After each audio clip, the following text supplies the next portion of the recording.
بسم اللہ الرحمن الرحیم۔ ہمارا آج کا موضوع ہے لڑکیوں پر پابندیاں لگانے کی وجہ۔ ایک بار ایک لڑکی نے مولانا صاحب سے کہا کہ ایک بات پوچھوں۔ مولانا صاحب نے فرمایا بولو بیٹی کیا بات ہے؟ لڑکی نے کہا ہمارے سماج میں لڑکوں کو ہر طرح کی آزادی ہوتی ہے، وہ کچھ بھی کریں کہیں بھی جائیں، اس پر کوئی خاص روک ٹوک نہیں ہوتی۔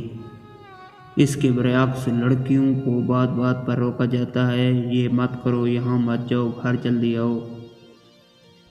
یہ سن کر مولانا صاحب مسکرایا اور فرمایا بیٹی آپ نے کبھی لوہے کی دکان کے باہر لوہے کے گودام میں لوہے کی چیزیں پڑی دیکھی ہیں؟ یہ گودام میں سردی گرمی برسات رات دن اسی طرح پڑی رہتی ہیں، اس کے باوجود ان کا کچھ نہیں بگڑتا اور ان کی قیمت پر بھی کوئی اثر نہیں پڑتا۔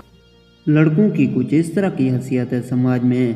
اب آپ چلو ایک سنار کی دکان میں، ایک بڑی تجوری، اس میں ایک چھوٹی تجوری، اس میں رکھی چھوٹی سندر سی ڈبی میں ریشم پر نزاکت سے رکھا چمکتا ہیرا، کیونکہ جوہری جانتا ہے کہ اگر ہیرے میں ذرا بھی خراش آ گئی تو اس کی کوئی قیمت نہیں رہے گی۔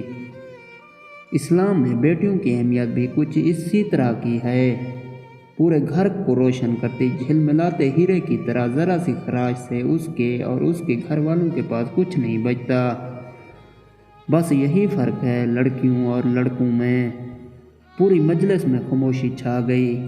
اس بیٹی کے ساتھ پوری مجلس کی آنکھوں میں چھائی نمی صاف صاف بتا رہی تھی لوہے اور ہیرے میں فرق۔ فرینڈز ویڈیو اچھی لگی ہو تو ہمارے چینل کو سبسکرائب کیجئے اور بیل کے آئیکن کو دبائیے تاکہ اس طرح کی معلوماتی ویڈیوز آپ تک پہنچتی رہیں۔